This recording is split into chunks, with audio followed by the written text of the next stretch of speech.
All right. Hello again. I'm here to do another live stream. So let's see where we left off. We have some code. We have a server somewhere over here. I'm going to bump that up a little bit. This is some client-side code. We also have some server-side code using Fastified.js. This looks like it's having some errors with our lines. There we go. Made some changes with auto formatting by ESLint. And we run our server with the dev command. So npm run dev. Let's bump this up now. All right. Our server should be running at localhost, not 3080, localhost 3000. If we go there, it presents us with an HTML page that's looking good, a bunch of forms. So today I was thinking, let me make sure that I'm checking out the chat in case anyone wants to message me anything. So today I was thinking that we're going to jump into the back end. So we're going to look at, specifically, we're going to look at the back end by checking out the difference between a JSON request or a JSON response and an HTML response, or essentially make our backend progressive enhanced so that if a request is made with fetch, it will respond with JSON, and if a request is made with HTML, it will respond, essentially redirect the user back to the page that they came from. The reason being that we have our form here, and I'm going to comment some stuff out, I think. So if we look at our form, and right now all I'm going to do, let's see, we don't need that anymore. Right now what I'm going to do is comment out everything except this first input. We don't need this. Thank you. And I think what I'm going to do is make it so this input is not required. Well, we'll leave it required. That's fine. Cool. So now if we look at our form, we have just the first input and the submit. So we submit that, we hit submit, and what happens is our form is submitted with JavaScript, meaning it makes a fetch request and makes a fetch request to the /API route, which we can see here, /API. Currently just responds with some data, or it's not super important right now. We will have it respond with some data shortly. This works fine when JavaScript is enabled. However, as we've been doing through this series, is trying to make the behavior match between when JavaScript is enabled or if there's an error loading to JavaScript for some reason. So now if we try to submit, we get the default request to fill out this field. So that's good. We submit, and then it falls back to the default browser behavior, which is to kind of reload the page or forward the request to the form's action. It's going to make more sense if you look at the form. When we submit this form, it's going to send the data according to the method used, so post request here, to the URL provided in the action, which in the browser shows up as, when you submit this form, the URL is going to navigate to /API. It's going to look like just a navigation, but in fact, it's going to be sending that data as a post request. Hope that makes sense. So what we want to do now is, well, we want to actually treat those behaviors slightly different on the server. So we can do that a number of ways. I think this is fine for server.all. In our case, assuming this is some sort of API, like JSON API that we're building, we might actually define this as a post request. So it only accepts post requests, not GET requests and everything else. I'm using all here for convenience, but we're just going to treat it as something that accepts post requests. Excuse me. So we're logging the request body. So if we go to our server, we can see that, let's see. Oh, I think I made a change. So the server is actually reloaded. So if we go to our server, if we go to our form and we make a new post request to our server, we can see that request, let's see, that would have been the GET request. And then we get, that first one was the GET request. This second one is the post request. Right? Yeah, method post. Cool. And then it's going to log out the request body, which is the data that we sent as expected. So that is what's happening here in our code. We are logging the request body. Now, there's something that I want to basically show, which is how we can detect whether a request came in as a GET request, as a fetch request, or as a standard HTML post, or like form submission, or even like a browser navigation. So instead of just the request body, we're actually going to log the request headers. And that will be, right now, that'll be on GET request or on post request. So if I refresh here, that's going to be a GET request. That's going to show me the request headers here. And the one that I'm actually interested in is this SEC or security fetch mode, which is set to navigate. Now, if I go back to my form, and again with JavaScript disabled, so the browser default behavior, when I hit submit, that's going to be a post request. So that's my GET. This was my post. And that is also going to be sec fetch mode navigate. Now, if we go back to the browser and we re-enable JavaScript, let's go back. Let's refresh that. JavaScript's back on.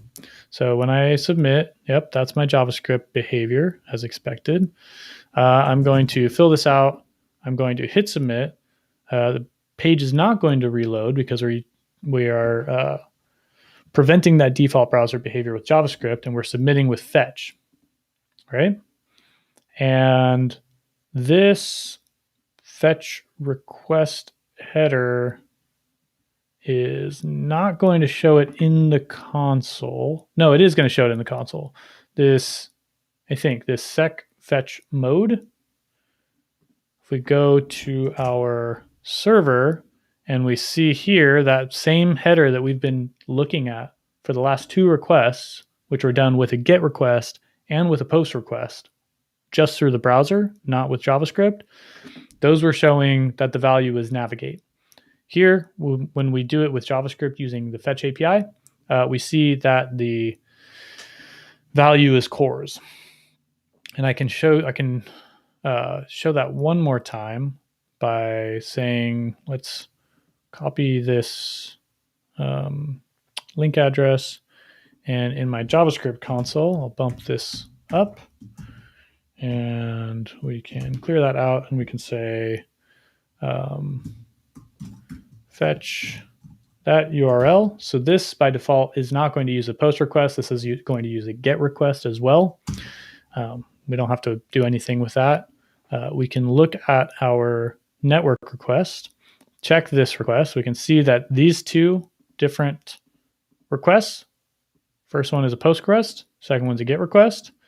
First one uses sec fetch mode cores. Second one uses sec fetch mode cores. So there is parity between the fetch requests. There's parity between GET and POST across HTML. I don't even know what to call it, browser native requests. But they're different between browser native requests and fetch requests. And that's what we're going to tap into. Hope that was clear. So what we can do is we can say, in the event that not a post request, the request headers and using the sec fetch mode equals, so it's either going to be, in our case, it's either going to be navigate or cores. Navigate in the case of browser native requests, cores in the case of fetch requests. We'll go ahead and tap into the navigate one. In the event of a browser native request,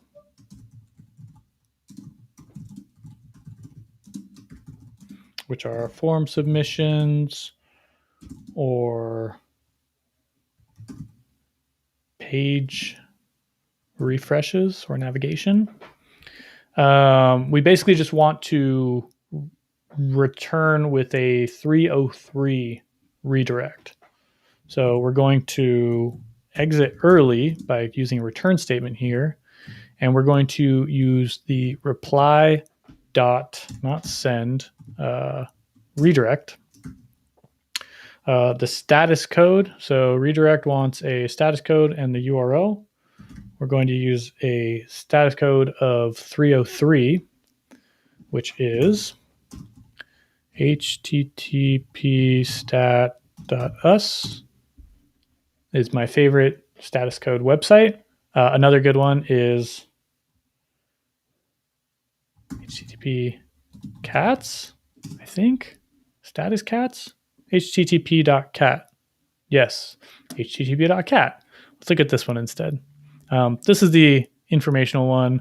So 303, see other, I think is probably the most appropriate. Yeah. Multiple choice, move permanently found, maybe 302. But let's look at the 303 cat. There you go. 303, see other. I think that's the most appropriate. That's the one I'm going to go for anyway. If you have thoughts on that, let me know. I'd love to hear it. Okay, so we're going to redirect. Now, we also want to decide where to send the user. And in my opinion, because this, well, let's take a step back. There's scenarios where you have forms on pages and the form like submits to the current page and the current page is built up on the server side. So depending on when that request comes in, it might build that HTML content and say, hey, your form's been submitted, or you have a new blog post or something like that. In this case, this is, in theory, you have a separate front end, maybe like a headless UI or a headless API or front end or something like that, headless CMS. And you have an API that's separate, two separate applications. One is powering just an API. One is powering just how the page renders. So think like a list of blog posts, let's say. In the event that we want to submit a form that creates a new blog post, I want that form to submit, and then if we're not using JavaScript, I want that request to go to the backend and then redirect the user back to the page that they were just on, so that it'll essentially refresh the browser. And if they're on the page of creating forms or something like that, somehow the user might see that now there's a new blog post in the list. If we do it with JavaScript, we want to respond with JSON, so we can say, hey, yes, your form creation went through properly. Okay, last thing I want to look at is, where do we actually send the user, right? Slash is not a good example because that's going to send them to the root of the API that they're requesting. So where this application is running, which is not where I want to send them.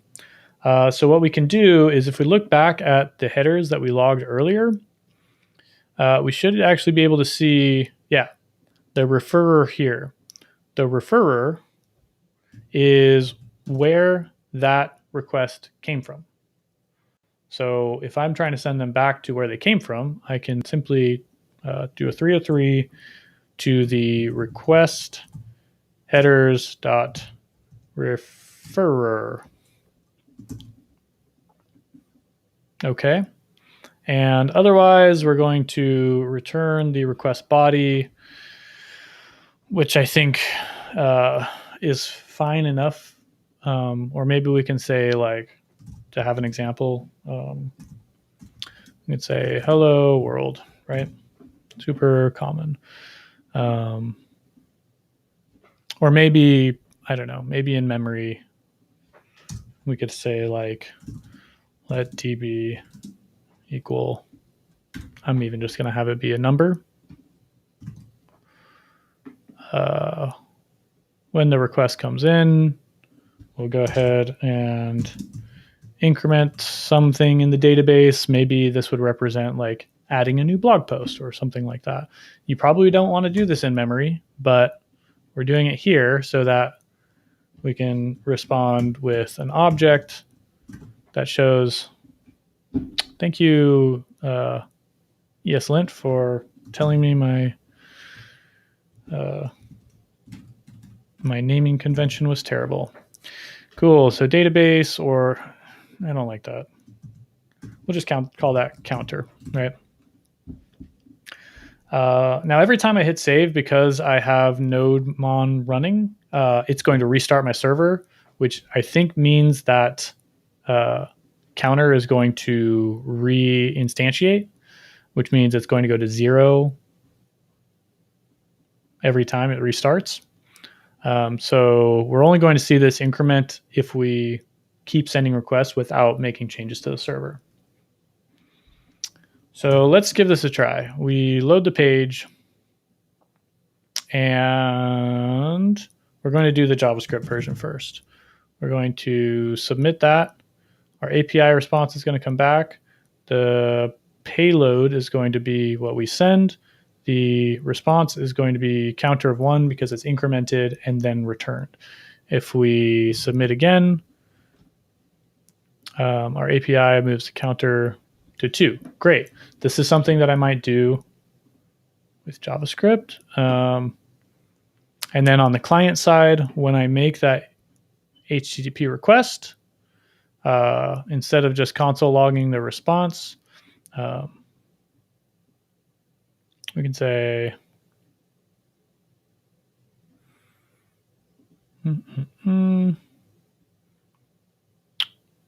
if the, let's do this. If the response is not okay,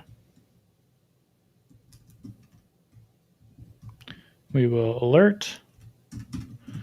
Otherwise,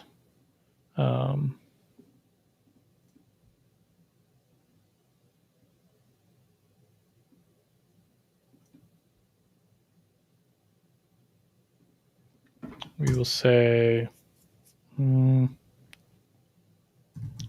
response.json.then data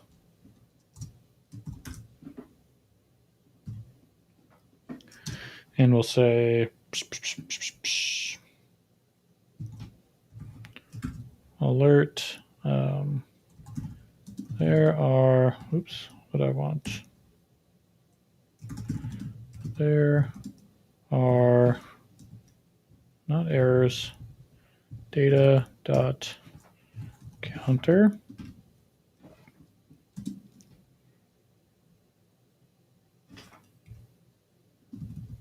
I'll just do the counter is at that.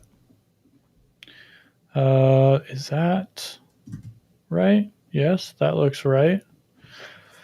Cool. In the event of an error, we'll I don't know, alert the user, and in the event of a successful response, we'll log the data, which alert is not the best UI for this, but I also am not going to print it to the page or something like that. It's very easy at this point. Okay, so we send that, we hit submit, we get our response. The counter is at 1. Okay, cool. We do it again. The counter is at 2. Great. That would probably do something else with that information. Now let's turn JavaScript off, and we can submit our form. And this time we see that that request kind of jumped in there really quick, and then we're back here with the form empty. And the reason being that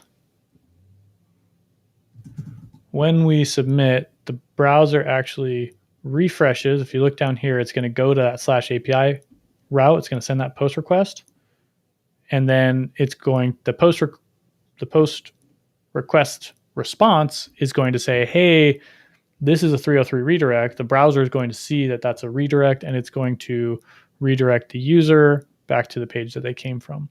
The reason why I like this approach is because, well, it supports submitting forms to an API with or without JavaScript. Now, ideally, we would have JavaScript enabled, so we would be using fetch, blah, blah, blah. I think that a lot of APIs today are dependent on JSON, which is fine. In fact, our API here is working with JSON as the response body, right? We're returning a JSON object, and if we re-enable JavaScript, well, I guess we're technically returning an object, and Fastify is turning it into JSON for us.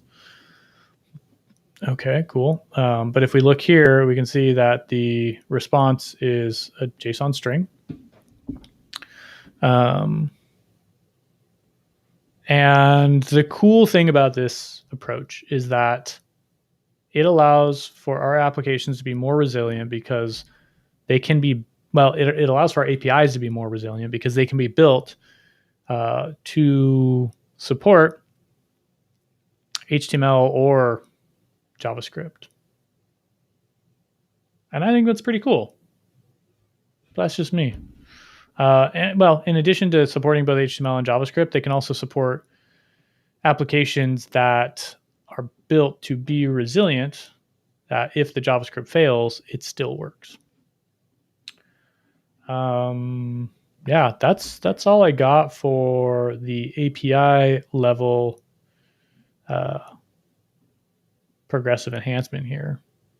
If you have other ideas about this, I'd love to hear it. I mean, obviously, this is not a built-out application. We're literally just doing stuff in memory and not doing anything very interesting. We'd probably want some database stuff here and whatever. Maybe some validation logic up here.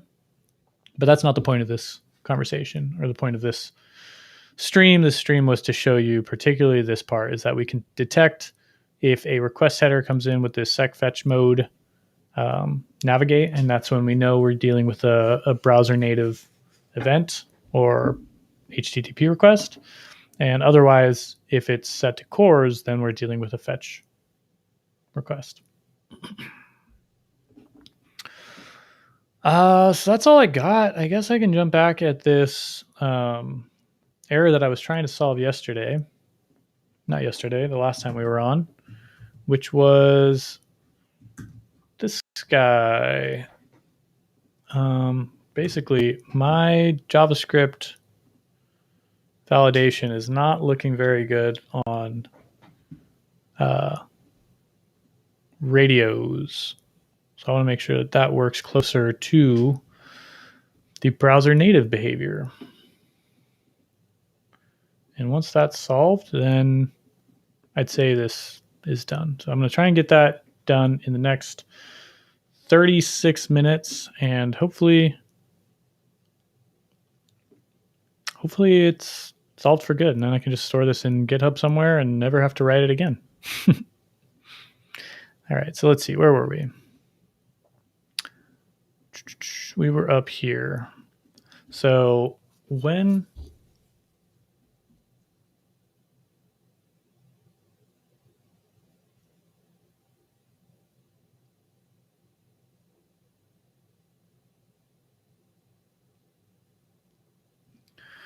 okay, let's do this. Here's the validation that we're going for. When we're validating an input, if the input is the same as the first input with that name within the parent form, then we want to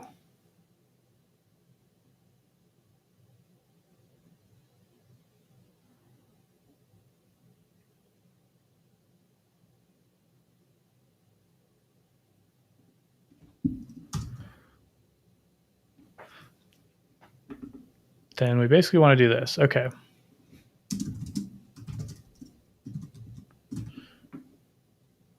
Cool. Got it. So if the target input matches the target input, if the first input in the group is the current input, is not the current input, then we want to say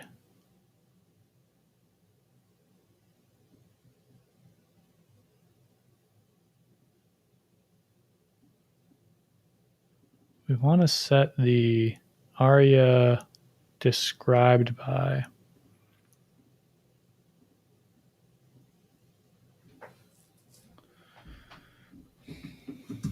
We want to set the aria described by. So I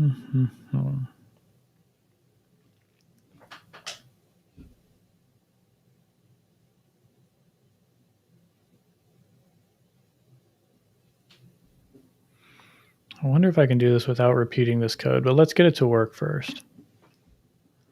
So if it's not the same input, we set aria described by is equal to descriptors.join. That should make it the same as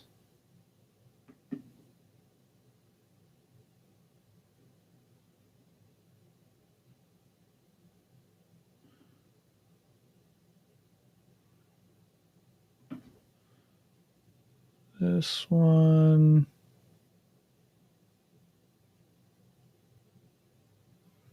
No, it should be errors ID.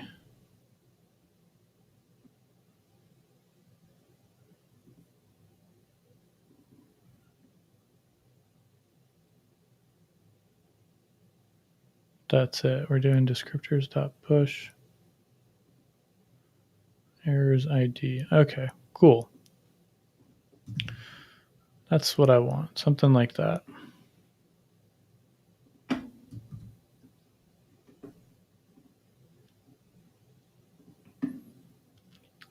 And then here we're going to return early. We're not going to run any of the other validation logic.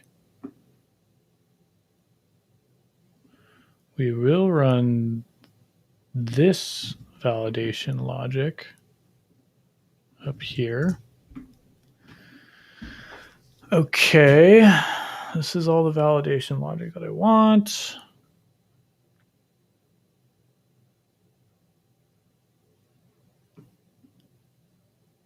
I really hope this makes sense. So then I want not the input ID, but let's say this is not target. This should be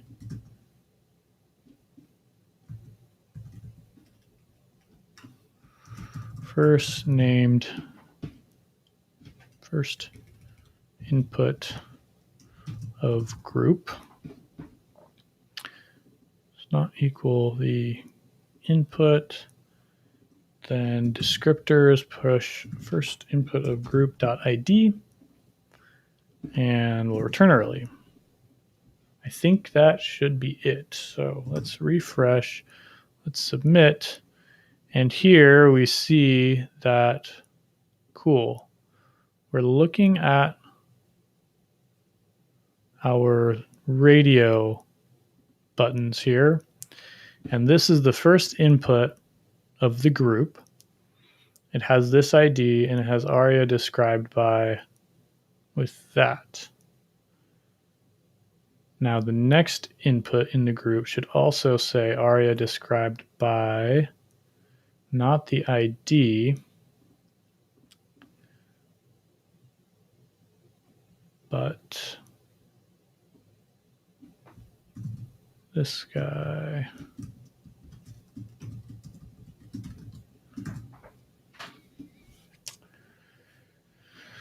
So that it basically matches the behavior of the first input in the group. Okay, let's try that one more time. Submit. This one should be, well, basically all of these should be described by this error ID. So this input has ARIA described by that error ID. This second input has ARIA described by of this error. And ARIA invalid is true. This third input has ARIA described by for that. Cool. That works for all of the radios within a field set.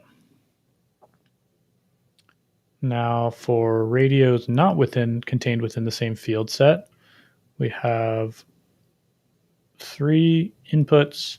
All of them have ARIA invalid and ARIA described by, pointing to the same error container, which is awesome. And I think that's it. I think we solved it in 8 minutes. Not bad. Can I clean this up? Because this is obviously repeated. However,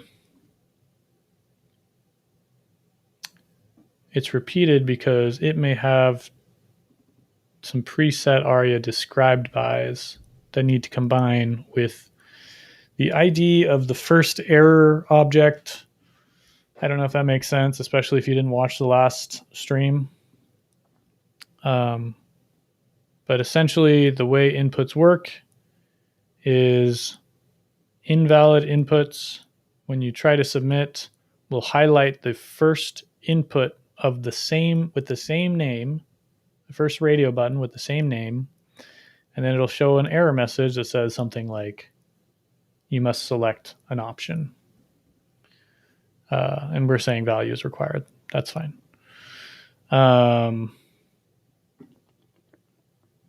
So this is pretty dang close to what the default browser behavior is, in addition to having some benefits like telling that it's ARIA invalid and some other stuff. Okay, I want to try this with JavaScript disabled. So we can get this example one more time, right? We fill that out. We fill this out. We say this is a number that must be greater than 5. And then we hit submit one more time, and it highlights this, and it says, please select one of these options. I can select one, and then do Linux, and then I'll hit submit again, and it does the exact same thing. It goes to the first one, says, please select one of these options. Cool. Let's do Windows. That's weird. I should be able to click that. I wonder if... Okay, that's weird. I should be able to click that and it enables this radio. Oh.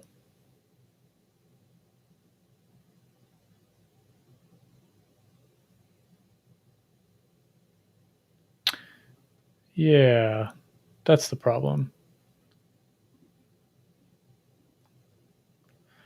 I have my labels messed up because I don't have IDs on these.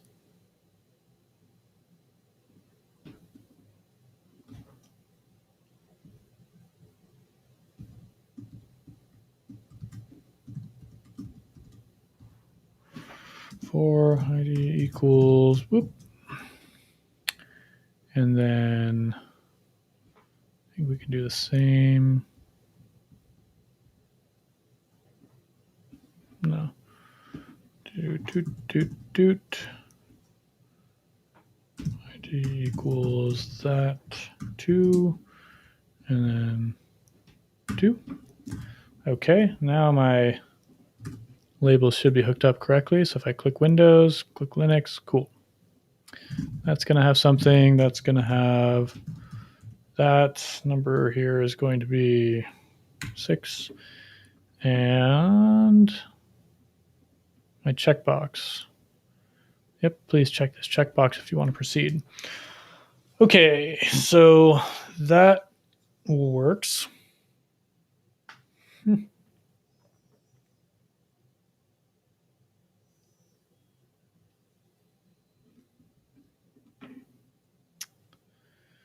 That works.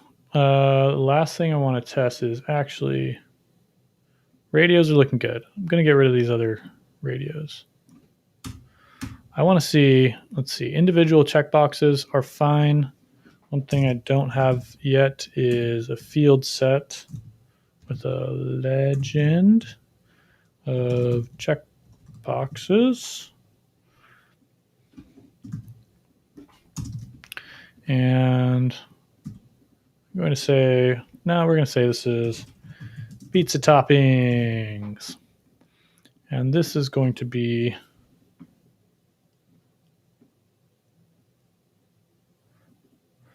pizza topping 1. Going to be pineapple, of course.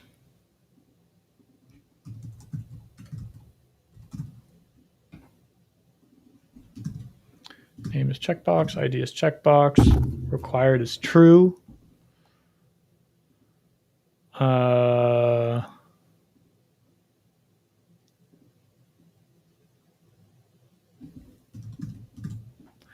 And we'll just say this is going to be, well, I want to see if this is the same name. Pizza topping. ID is pineapple. I'm going to say this is, I don't know, bacon. I think I'm mostly vegetarian, but I'll do pineapple and bacon. Why not? Both of those are required. If we hit, get out of here. Let's turn everything else off. Get rid of that noise. Get rid of this noise. Refresh. We have JavaScript disabled. When I hit submit, that's going to say, yes, that's required. I hit submit. It's going to say this is required. Obviously, one thing I also want to do while I'm here is go to my server and I'm going to log the body one more time because I don't actually know what this request is going to look like when it comes through. And then that's going to submit. We should get that reload back to where we were. So looks good. We go here. We see that our pizza toppings is on and on. That's not super helpful. So what we do there is we provide a value.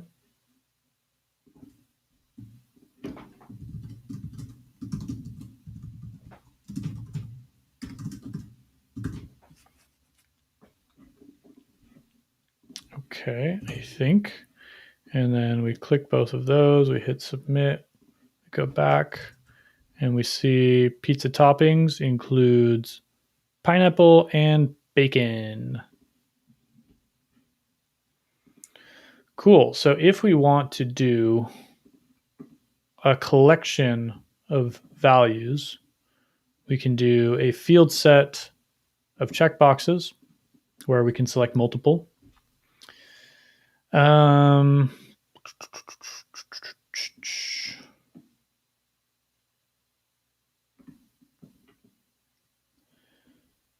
Okay, the other one that I want to test is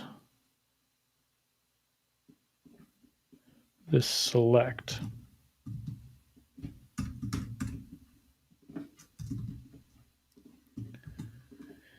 And this one we're going to give the attribute of multiple.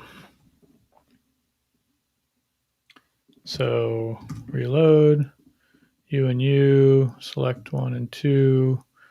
Going to submit that. We'll see what the response looks like. Cool. That's one way to do multiple values or an array of values. This is one way to do an array of values. And now if we re-enable JavaScript and we look at our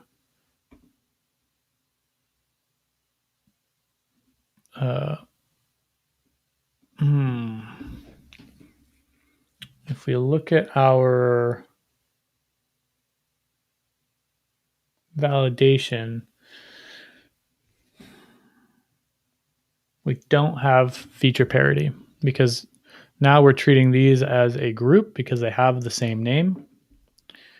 But because checkboxes can select multiple, we actually don't see that this one is also required. So when we hit submit, we'll see that it is required, which is kind of annoying. So going back to our client-side JavaScript, we can check if the, so it's starting to get kind of annoying, but if the input type equals radio and all of this nonsense.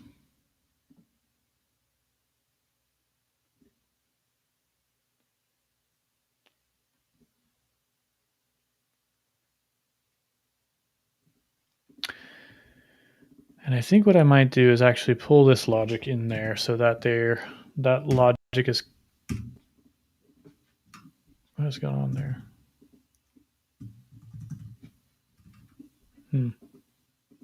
VS Code. Oh, there we go. My keyboard is not connecting. There you go, Bluetooth. Thank you. We're going to cut that out. And we're going to put this in here. So if the type is radio,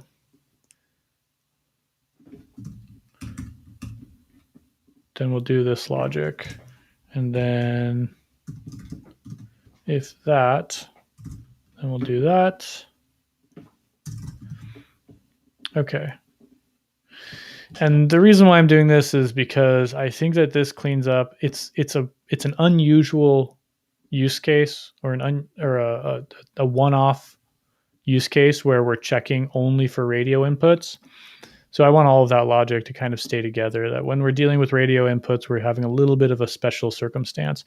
Otherwise, everything else works exactly the same for every type of input. Oh no. This isn't right. This should just be...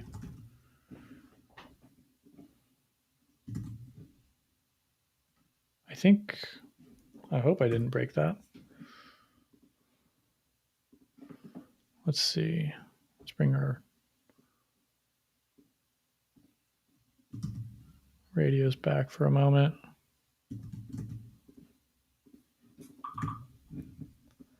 Let's hit submit. Okay, cool. It's still working. It's not still working. Oh no. Oh no, no, no. That's annoying. Well, no problem. This should still work. Hit submit. Cool.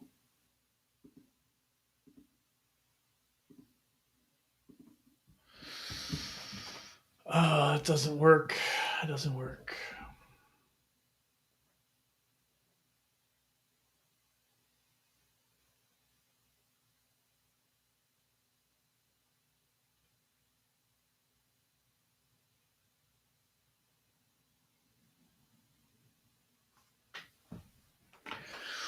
Oh boy, making things work in JavaScript is hard.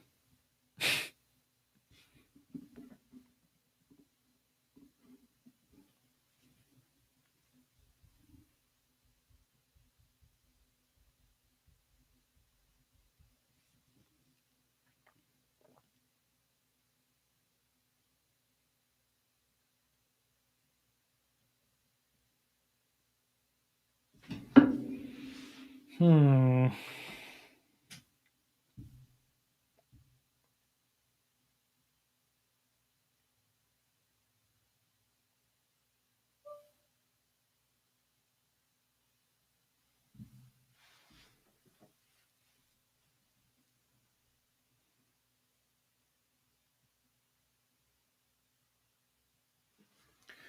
Because now we have this problem where when I submit the form, this is telling me that one of these is required, but as long as I keep, oops, as long as I keep selecting one that's not the first one, oh, geez. It's, oh man, I keep messing that up. It's not picking up, it's not triggering that validation on the first input, which is annoying.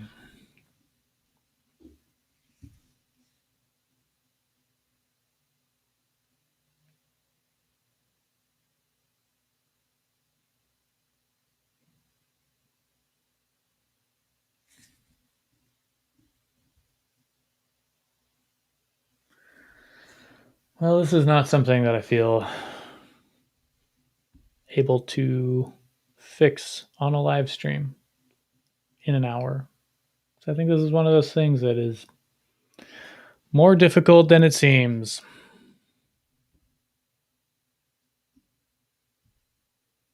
It would take more code. It's possible. It's definitely possible. You basically would target all of the inputs um, of the same name. And if there's more than one, you kind of do all the same logic. Well, let's maybe try that.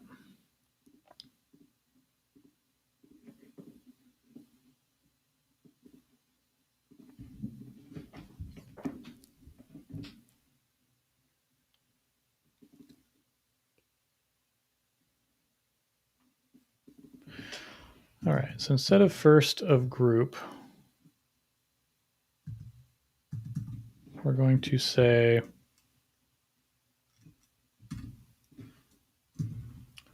all inputs with same name is that. And then this is going to be query selector all. And then this is going to change to the first one, obviously.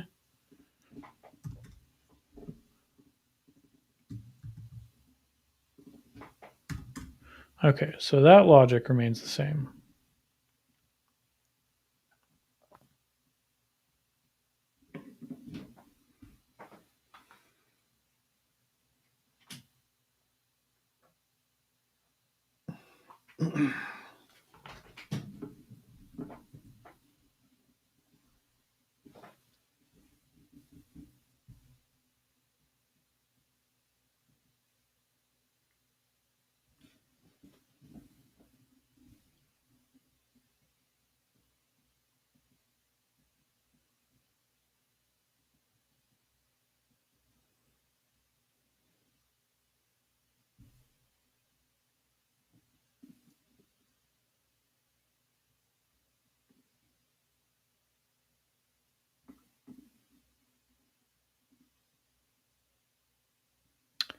I wonder if we can still do this logic where we remove it and then the validity state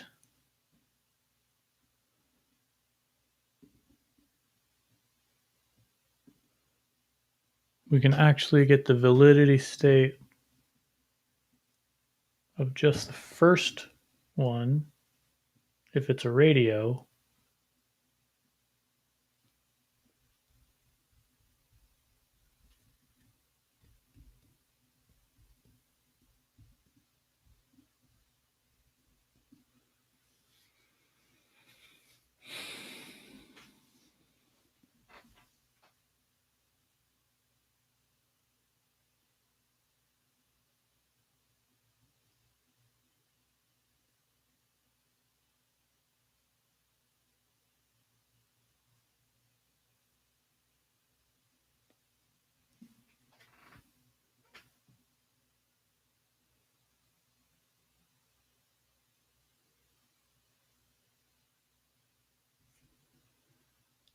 So radios and checkboxes are the two that I can think of that will always have the same name.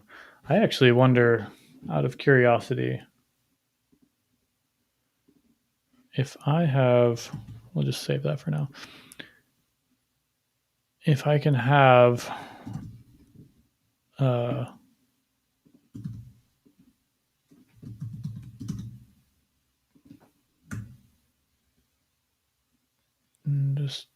this doesn't need that. Well,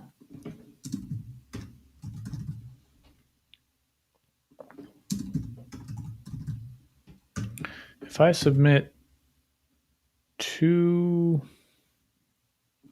inputs like this, just text inputs with the same name, what happens there? I say 1, 2. I say doot, doot, doot, doot, doot. Okay. What happens in my body here? Wow. Okay. Never knew that was possible. So anytime you submit data where two inputs have the same name, it'll create or where multiple inputs have the same name, it'll create an array of values for each value or input. That's pretty cool. Of course, this is how Fastify sends the data or handles that data. The actual network request payload looks like this: name 1, name 2, OS, checkbox, pizza toppings, pineapple, pizza toppings, bacon. And this is going to be a form data object. If we look at the parsed value, it's name equals 1 and name equals 2, right? That makes sense. And if we view, yeah, okay, URL encoded and URL decoded. So that's how it looks with form data. That's how it looks in source. Makes sense, of course. In what scenarios would you want to send multiple values for something like name? I don't know.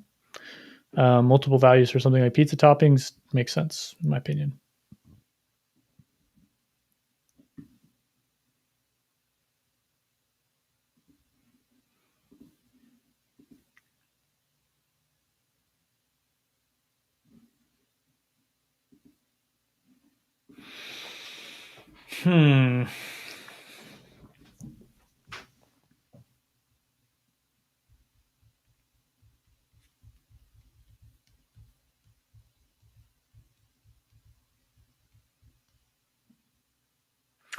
Right, back to what we were trying to do here.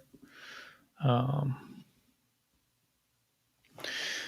I think I'm going to call it. I'm going to try and work on this off the stream because no one needs to see me faff about messing around with this, not knowing that I don't. Well, you can watch me not knowing what I'm doing, but I feel like there's going to be a lot of stuff here that I really have no idea the direction. So I'll spare you the pain and just say that the recap today, the main thing I wanted to look at was how we handle submitting forms with and building APIs that can handle form submissions that are submitted either with JavaScript or with native requests. So the way that looks is, again, I'm going to go back to our form. I'm going to get rid of this guy. I'm going to comment out all of this work. So we should have just our field here, and submitting that's going to run our validation check. That's fine. And then when we submit it, we're going to get a network response of JSON. And when we disable JavaScript, we're going to get a network response with a 303 redirect that points back to the referrer or the page that had just submitted that request. And the way that we do that, or the reason we do that, is because if JavaScript fails, we want our forms to still be processable or still to send our data properly to the backend. So if JavaScript's enabled, we do the enhanced version. If JavaScript fails, if the user has an ad blocker or bad connection or whatever, and JavaScript doesn't make it, our form can still be submitted and is going to send it because we've built it that way. And we don't want our API not to support forms that are progressive enhanced that way. So the way we do that in our API is at the route that handles the request. You can ignore the request body there. At that route, we're going to check if the request header's sec fetch mode equals navigate. If it does, we know that the request was sent through a browser native HTTP request, which could be either a HTML form or a browser navigation or refresh, like a GET request that way. In that event, we're going to, in this case, we're using Fastify to have a redirect that sends a status code of 303 and sends it to, or the forwarding address is the request is pulled from the request header's referrer. That's the URL that the original request came from. If the request is not, or if the sec fetch mode is not navigate, means it's most likely CORS, which means it likely came from a fetch request. So JavaScript was enabled, JavaScript made that request, and we can go ahead and continue with a JSON response because HTML is not going to be able to handle JSON anyway, but on a JavaScript request, it will be able to handle the JSON. So that's what I got. Hope that's helpful. Hope you enjoyed it. And if you like these, please subscribe, share, talk to your friends about it. Keep coming. Come back. Chat on the show is open. I'm watching it. Bring your projects if you want to share them. If you want me to look at them, feel free to ask questions.